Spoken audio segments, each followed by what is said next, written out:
mataku, maka kuat roh dan jiwaku. Tangan-Mu Tuhan selalu ku nantikan, di setiap langkahku percaya. Dengan sayap-Mu ku akan terbang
Dengan sayap-Mu kami Tuhan berlindung. Dengan sayap-Mu Tuhan Kau bawa kami naik terbang tinggi. Sebab firman-Mu Tuhan berkata Engkau beserta kami. Melekat dengan firman-Mu, mendengarkan firman-Mu, mendengarkan teguran-Mu. Membuat kami hidup dan menjadikan Engkau menara keselamatan kami. Pada siapakah kami dapat bergantung kalau bukan kepada penjaga Israel yang tidak pernah terlepas. Kami menyatukan hati dan pikiran kami di dalam Kristus Yesus yang memberikan kami kekuatan dan kemenangan. Firman Tuhan yang menyelamatkan kami di dalam nama Yesus Kristus. Kami terus bergantung kepada firman. Firman-Mu lebih daripada itu. Kuduskan layakan hamba-Mu dalam nama Yesus kami sambut sabda. Haleluya. Amin. Haleluya, haleluya, haleluya. Terpujilah nama Tuhan. Kekasih-kekasih Tuhan yang diberkati, selamat pagi, shalom. Umat Tuhan GSCC yang diberkati. Biarlah pada pagi hari ini kita terus mengawali kehidupan kita dengan berkat-berkat firman Tuhan di akhir-akhir tahun 2023. Mempersiapkan diri masuk di tahun 2024. Saudaraku yang diberkati oleh Tuhan Yesus Kristus, ajar kita menghitung hari-hari kita agar kita beroleh hati yang bijaksana. Di dalam Yesus Kristus yang memberikan kemenangan di dalam kehidupan kita, biarlah setiap ketambahan hari dalam kehidupan kita membuat kita semakin wise, semakin bijaksana, dan saudara yang diberkati oleh Tuhan Yesus Kristus mendengarkan firman Tuhan, menjadikan kita memiliki hikmat dan kebijaksanaan. Bapak Ibu sahabat GSCC yang diberkati oleh Tuhan Yesus Kristus, pagi hari ini kita akan merenungkan dalam kitab Yehezkiel.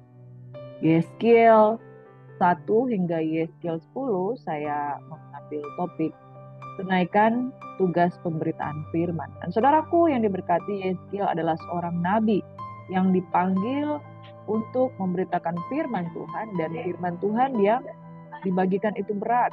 Nah, kitab Yehezkiel itu berisi nubuatan-nubuatan. Dan kitab Yehezkiel itu ditulis secara autobiografi oleh Nabi Yehezkiel. Pada waktu itu ia berada di dalam pembuangan di Babel setelah jatuhnya Yerusalem. Jadi sekali lagi, setelah kejatuhan Yerusalem, sekitar tahun 586 sebelum Mesias, yaitu sekitar bulan Juli 593. Nah, pesan-pesan ini ditujukan bagi orang-orang yang dibuang di Babel, orang-orang yang sudah mengalami pembuangan, dan mereka masih tetap tinggal di Yerusalem. Nah, kitab Yehezkiel ini menggambarkan pembaharuan dari nubuat-nubuat atas Israel. Kisah hidupnya ini menceritakan sebelum ia menjadi nabi, ia seorang imam yang melayani di bait Allah. Nah, ia muncul setelah masa Nabi Yeremia menubuatkan hukuman atas Yehuda sebagai penegakan keadilan kepada umat Yehezkiel yang dibawa pembuangan Allah kepada umat. Nah, Yehezkiel ini dibawa dalam pembuangan pada masa pembuangan pertama di Yehuda pada tahun 597 sebelum Masehi. Dan selama di dalam pembuangan, ia mulai menubuatkan tentang penekanan kembali perjanjian. Saudaraku yang diberkati oleh Tuhan Yesus Kristus, di kitab Yehezkiel ini diawali dengan pertemuan Yehezkiel dengan surga. Dan kerajaan surga dinyatakan dia melihat kerub-kerubim, dia melihat kemuliaan Tuhan. Saudara yang diberkati, kemudian dia mendapatkan tugas untuk menyampaikan pemberitaan firman Tuhan, teguran-teguran yang sangat keras untuk bangsa Yahudi yang masih ada di Yerusalem setelah pembuangan di Babel. Nah, saudara yang diberkati oleh Tuhan Yesus Kristus, masa-masa ini adalah masa-masa yang luar biasa. Karena di dalam pasal 1 hingga pasal yang 11 berisi tuduhan-tuduhan kepada Israel. Berisi tuduhan-tuduhan atau teguran-teguran kepada bangsa Israel. Dan saudara yang diberkati oleh Tuhan Yesus Kristus, kitab Yehezkiel merupakan firman Tuhan yang sangat keras. Pasal 12 hingga pasal 24 berisi penghakiman tentang penghakiman atau teguran Tuhan yang sangat keras terhadap Israel. Pasal 25 hingga 32 berisi penghakiman kepada bangsa-bangsa. Dan saudara, pasal 25 sampai 32 bagaimana semua akan ditaklukkan oleh Babel, itu Mesir, Tirus, Edom, Moab, dan Ammon. Dan kemudian pasal 33 disampaikan bahwa Yerusalem runtuh. Nah, pasal 34 hingga pasal 37 ada Daud yang baru dan kemudian harapan bagi bangsa Israel. Jadi ada kata-kata penghiburan. Jadi Yehezkiel dipanggil dengan teguran yang sangat keras, pada intinya adalah untuk menunjukkan kasih Tuhan yang luar biasa. Pasal 38 hingga 39 berisi harapan bagi bangsa-bangsa. Dan pasal 40 hingga pasal 48 berisi harapan bagi semua makhluk. Saudara yang diberkati oleh Tuhan Yesus Kristus, Yeremia 29 ayat 11 berkata, rancanganku adalah bukan rancangan kecelakaan, melainkan rancangan hari depan yang penuh dengan harapan. Nah, saudara, pada pagi hari ini ketika kita membaca dan merenungkan firman Tuhan ini mengajak kita untuk tunaikan tugas pemberitaan firman, dan itu disampaikan Bapa di surga Allah, yaitu Tuhan yang Maha Esa, Tuhan yang Maha Kuasa, menyampaikan kepada Yeskiel, engkaulah penjaga Israel yang bernubuat, yang berkata-kata firman Tuhan, dan engkau harus sampaikan. Barang siapa mendengar, dia akan diselamatkan. Barang siapa yang tidak mendengar, dia tidak diselamatkan. Dan kalau engkau tidak menyampaikan, itu juga akan ditanggungkan kepadamu.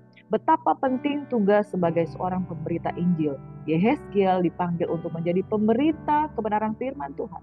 Dalam hal ini mesianik, berita mesianik, berita tentang keselamatan bagi bangsa Yahudi. Di dalam Yeskiel 3, firman Tuhan berkata, demikianlah aku datang kepada orang-orang buangan yang tinggal di tepi sungai Kebar di Tel Abib, dan di sana aku duduk tertegun di tengah-tengah mereka selama 7 hari. Sesudah 7 hari datanglah firman Tuhan kepadaku. Hai anak manusia, aku telah menetapkan engkau menjadi penjaga kaum Israel. Bila mana engkau mendengarkan sesuatu firman daripadaku, peringatkanlah mereka atas namaku. Kalau aku berfirman kepada orang jahat, engkau pasti dihukum mati, dan engkau tidak memperingatkan dia atau tidak berkata apa-apa untuk memperingatkan orang jahat itu dari hidupnya yang jahat supaya ia tetap hidup, orang jahat itu akan mati dalam kesalahannya. Tetapi aku akan menuntut pertanggungan jawab atas nyawanya daripadamu. Tetapi jikalau engkau memperingatkan orang jahat itu, dan ia tidak berbalik dari kejahatannya, dan dari hidupnya yang jahat, ia akan mati dalam kesalahannya. Tetapi engkau telah menyelamatkan nyawamu.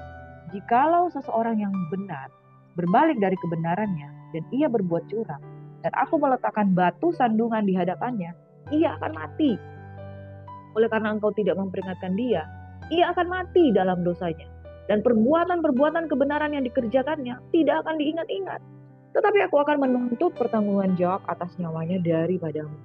Tetapi jikalau engkau memperingatkan orang yang benar itu, supaya ia jangan berbuat dosa, dan memang ia tidak berbuat dosa, ia akan tetap hidup, sebab ia mau menerima peringatan, dan engkau telah menyelamatkannya.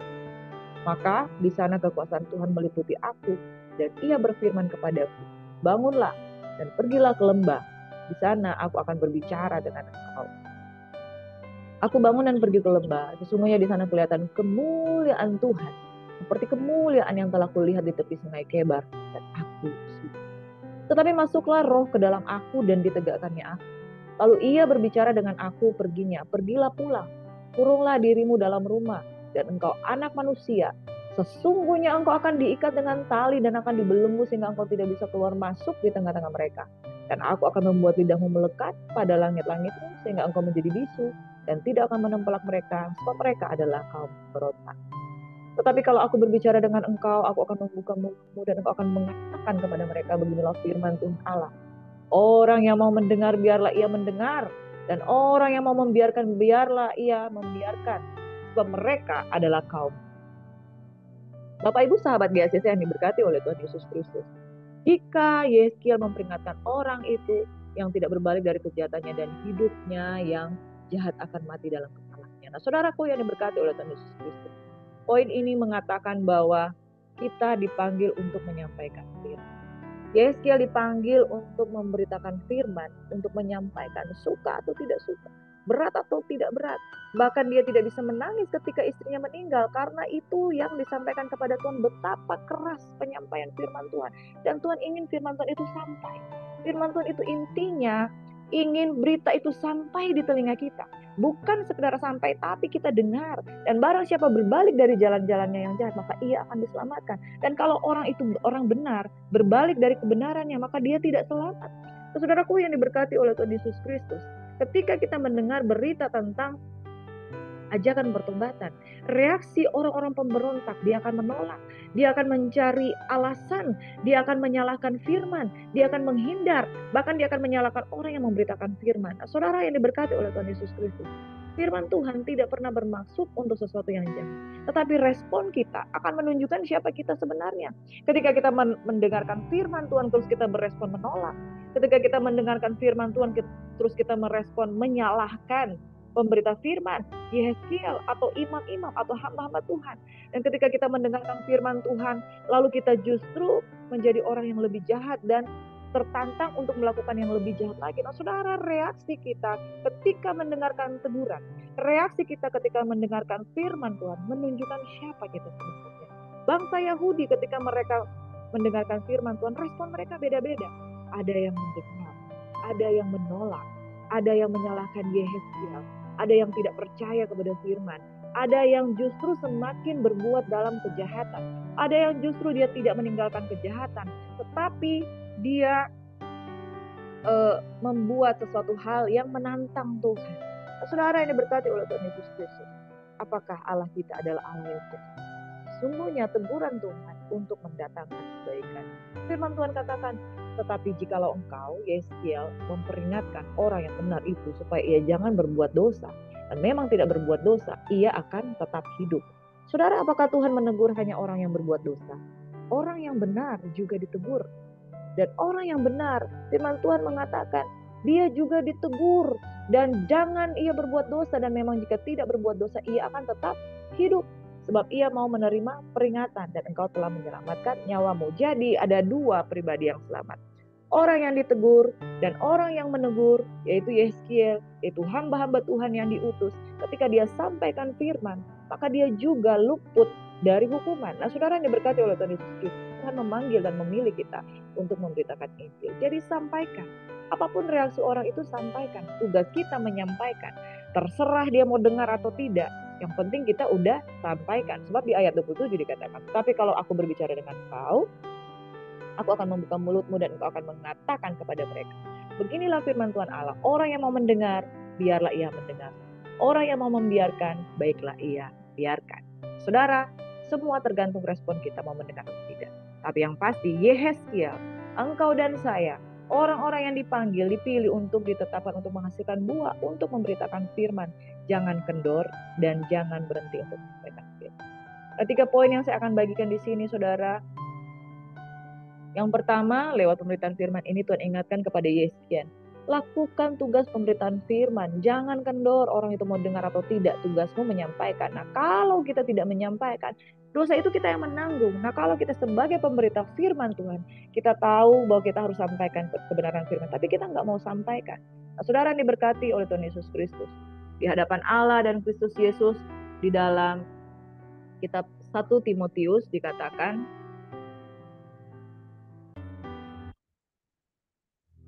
nah, saudara yang diberkati oleh Tuhan Yesus Kristus, di dalam firman Tuhan di 2 Timotius 4 ayat 1 dan 5, firman Tuhan berkata, di hadapan Allah dan Kristus Yesus yang akan menghakimi orang yang hidup dan mati, aku berpesan dengan sungguh-sungguh kepadamu demi penyataannya dan demi kerajaannya. Beritakanlah firman, siap sedialah baik atau tidak baik waktunya, nyatakanlah apa yang salah, tegurlah dan nasihatilah dengan segala kesabaran dan pengajaran. Karena akan datang waktunya orang tidak dapat lagi menerima ajaran sehat, tetapi mereka akan mengumpulkan guru-guru menurut kehendaknya untuk memuaskan keinginan telinganya. Mereka akan memalingkan telinganya dari kebenaran dan membukanya bagi dongeng. Tapi kuasailah dirimu dalam segala hal. Sabarlah menderita. Lakukanlah pekerjaan, pemberita Injil dan tunaikanlah tugas pelayanan hidup. Saudara, di perjanjian baru kita menyampaikan pemberitaan firman Injil, gospel, kabar baik. Perjanjian lama dikatakan pemberitaan firman Tuhan. Waktu itu bahwa Mesias itu belum mengalami penggenapan, tapi Mesias itu sudah dikabarkan. Mesias berbicara tentang kabar baik. Mesias berbicara tentang gospel. Mesias juga berbicara tentang pemberitaan Injil. Nah, saudara, perjanjian lama itu mengajar untuk kita bertobat dengan segala upaya. Tetapi Yesus sudah menggenapkan segala sesuatunya, kabar baiknya. Yesus sudah mati buat kita semua. Bahkan kita memperingati Natal kelahiran Tuhan Yesus Kristus, bahwa Yesus sudah menyelesaikan segala sesuatu. Tapi ingat, pemberitaan Injil itu siap sedia beritakan firman baik atau tidak baik. Nah, saudara, menyatakan apa yang salah. Banyak orang tidak mampu untuk menyatakan apa yang salah. Yehezkiel dipanggil untuk menyatakan apa yang salah di tengah-tengah bangsa Yahudi.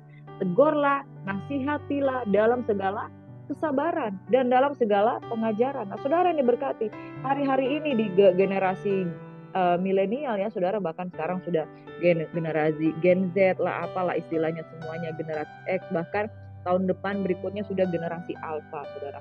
Generasi-generasi yang mandiri, generasi-generasi yang terdidik dari mereka mendengar dari luar. Dan pelajaran-pelajaran dari luar itu sangat bebas, sangat banyak, dan mereka bisa mengambil pelajaran itu dari mana saja. Pemberitaan Injil akan tidak populer kalau mereka menerima pengajaran hanya dari apa kata Google, hanya dari apa kata Bing, hanya dari apa kata informasi-informasi yang beredar di luar, tanpa kebenaran firman Tuhan yang mengacu kepada realitas kebenaran, righteous. Akan datang waktunya orang tidak mau lagi menerima ajaran sehat. Bahkan mereka mengumpulkan guru-guru menurut kehendaknya. Bahkan saudara, ada agama sekarang, agama saintifik, agama dari yang berdasar dari sekedar ilmu pengetahuan. Banyak agama-agama baru yang beredar. Mereka akan memalingkan telinganya dari kebenaran. Nah, kita sebagai pemberita Injil terus lakukan pemberita Injil. Seperti Yeskiel, dia dipanggil dengan begitu hebat dan keras. Kuasailah dirimu dalam segala hal, sabarlah menderita. Lakukanlah pekerjaan pemberitaan Injil dan juga tunaikanlah tugas pelayanan. Ada amin? Saudara, sekalipun mungkin engkau ditolak, sekalipun engkau tidak diterima, tetapi tetaplah sampaikan pemberitaan Injil. Itulah tugas. Yang kedua, saudara, Tuhan telah memilih kita di antara banyak bangsa, memilih, menetapkan kita untuk pergi dan menghasilkan buah. Tuhan memilih Yeskiel, Tuhan memilih engkau dan saya. Bukan kamu yang memilih aku, tapi akulah yang memilih kamu, dan aku telah menetapkan kamu supaya kamu pergi dan menghasilkan buah, dan buahmu itu tetap supaya apa yang kamu minta kepada Bapa dalam namanya diberikan kepadamu. Saudara, Yesus mau hidup kita berbuah. Yesus mau hidup kita memberi arti. Dan ketika Yeskiel dipanggil di tengah angkatan yang sudah memberontak hatinya, Tuhan katakan, mereka adalah kaum pemberontak. Mereka yang mau mendengar, biarlah ia mendengar. Mereka yang tidak mau mendengar, biarlah mereka tidak mau mendengar. Saudara, pilihan hidup itu ada di tengah-tengah kehidupan kita. Dan Yeskiel, engkau dan saya dipanggil sebagai hamba Tuhan, kita harus berbuah. Tuhan sudah panggil, pilih kita supaya kita berbuah sebagai hamba Tuhan, menghasilkan buah pertobatan, buah keselamatan, yaitu buah-buah roh, dan juga buah pelayanan, yaitu jiwa-jiwa. Nah, saudara, ini berkati oleh Tuhan Yesus Kristus.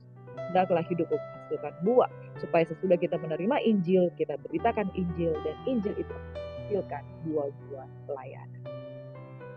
Yang ketiga, saudara, kenapa kita harus menyampaikan pemberitaan firman Tuhan? Sebab semua orang perlu mendengar berita Injil. Firman Tuhan katakan, Injil harus disampaikan sampai ke ujung bumi. Roma 10 berkata, sebab barang siapa berseru kepada nama Tuhan akan diselamatkan. Ya, Tuhan, Tuhan, tapi bagaimana mereka dapat berseru kepadanya jika mereka tidak percaya? Bagaimana mereka dapat percaya jika mereka tidak mendengar tentang Dia? Bagaimana mereka mendengar tentang Dia tapi jika tidak ada yang memberitakannya? Dan bagaimana mereka dapat memberitakannya jika mereka tidak diutus? Seperti ada tertulis, betapa indahnya kedatangan mereka yang membawa kabar baik. Tetapi tidak semua orang telah menerima kabar baik itu. Yesaya sendiri berkata, Tuhan, siapakah yang percaya kepada pemberitaan kami? Jadi iman timbul dari pendengaran, dan pendengaran oleh firman Kristus. Saudaraku yang diberkati oleh Tuhan Yesus Kristus, Markus 16 ayat 15 berkata, lalu ia berkata kepada mereka, pergilah ke seluruh dunia, beritakanlah Injil kepada segala makhluk. Saudara, bagaimana mungkin Injil dapat disampaikan kalau tidak ada yang memberitakan? Tunaikanlah tugas pelayananmu karena Tuhan telah memilih engkau. Dan pilihan Tuhan itu adalah untuk menghasilkan buah. Bagi semua orang yang dipanggil harus menghasilkan buah. Buah pertobatan, buah roh, buah pelayanan, yaitu jiwa-jiwa. Saudara, kita dipanggil untuk memberitakan Injil karena kalau tidak ada yang menyampaikan, siapa yang akan bisa mendengarkan firman? Tidak ada, saudara. Harus ada yang berani. Dan firman Tuhan itu berisi teguran-teguran. Teguran yang nyata lebih baik daripada kasih yang tersembunyi. Sebab di dalam kitab Yeskiel 3 tadi dikatakan, kalau orang benar itu mendengarkan firman Tuhan dan mereka bertobat, berbalik dari jalan-jalan yang jahat, maka mereka diselamatkan. Kalau mereka tidak bertobat, mereka juga akan kehilangan kebenaran dan keselamatan itu. Nah, saudaraku yang diberkati oleh Tuhan Yesus Kristus, teguran itu harus kita sampaikan. Teguran itu ada teguran 4 mata, ada teguran di tengah-tengah 2-3 orang, ada teguran di depan jemaat. Dan semuanya itu kita harus berani untuk menyampaikan firman, menyampaikan teguran. Beberapa jenis teguran di dalam Matius 18. Jikalau saudara mau berbuat dosa, tegurlah dia di bawah 4 mata. Jika ia mendengarkan nasihatmu, engkau telah mendapatkannya kembali. Saudara, tidak mudah untuk menjadi hamba Tuhan. Tidak mudah untuk menyampaikan firman Tuhan. Karena seringkali ketika kita menyampaikan firman di dalam 2 Timotius 4 ayat 1 dan 5, kita sendiri ditolak. Makanya ketika kita menegur, harus dengan penuh hikmat, belajar untuk melayani, menyampaikan firman dengan bijak. Tegur empat mata antara kita dengan orang yang ditegur. Lalu jika ia tidak mendengarkan engkau, bawalah seorang atau 2 orang lagi supaya atas keterangan 2 atau 3 orang saksi perkara itu tidak disaksikan. Level yang kedua, ada saksi 2-3 orang. Nah, jika mereka tidak mau mendengar lagi, sampaikan persoalannya kepada jemaat. Dan ia tidak mau juga mendengarkan jemaat, pandanglah ia sebagai seorang yang tidak mengenal Allah atau seorang pemungut cukai. 1 Timotius 5 ayat 20 berkata, mereka yang berbuat dosa hendaklah kau tegur di depan semua orang, agar orang lain itu pun takut. Saudara, sampaikan firman. Nah, kita dipanggil untuk berbuah. Kita sudah dipilih, dipanggil untuk berbuah. Dan buah itu adalah jiwa-jiwa. Jiwa-jiwa itu untuk merawatnya harus ditegur. Dan saudara, beritakanlah Injil, sebab itu kita harus sampaikan. Karena tidak mungkin berita itu akan sampai kalau tidak diberitakan. Cara kita menegur, cara kita menyampaikan firman, 4 mata, 2-3 orang saksi. Lalu kemudian di depan jemaat. Tegur supaya itu menjadi satu pelajaran bagi orang lain. Itulah tugas dari Yehezkiel sebagai penjaga Israel yang sudah ditentukan Tuhan. Engkau juga dan saya. Sampaikan kebenaran. Tegurlah apa yang salah. Nasihatilah apa yang perlu. Kitab Amsal 6 ayat 23 saya akan tutup dengan firman Tuhan ini. Karena perintah itu pelita dan ajaran itu cahaya dan teguran yang mendidik itu jalan kehidupan. Engkau dan saya dipanggil untuk memberitakan firman. Firman itu pelita, firman itu cahaya, dan teguran yang nyata lebih baik daripada kasih yang tersembunyi, sebab teguran membawa kepada jalan kehidupan. Jangan engkau lalai memperkatakan firman, jangan engkau lalai untuk menyampaikan teguran, sebab teguran yang nyata lebih baik daripada kasih yang tersembunyi. Itulah tugas kita sebagai hamba Tuhan. Sebagaimana Yehezkiel dipanggil, engkau dan saya sebagai hamba Tuhan. Sampaikanlah itu mulai dari ruang lingkup terkecil, keluarga, komunitas, kemudian gereja, kemudian bangsa. Amin. Tuhan Yesus memberkati. Bapa di surga, berikan kami kekuatan untuk berjaga-jaga atas jiwa-jiwa yang ada di tengah-tengah kami. Itu mulai dari keluarga, komunitas, dan juga gereja, dan kemudian bangsa ini. Teguran yang nyata lebih baik daripada kasih yang tersembunyi. Kami dipanggil untuk memberitakan Injil, karena Tuhan telah memilih dan menetapkan kami untuk menghasilkan buah. Dan buah pada kami itu tetap. Dan bagaimana firman itu bisa sampai kalau kami tidak menyampaikan.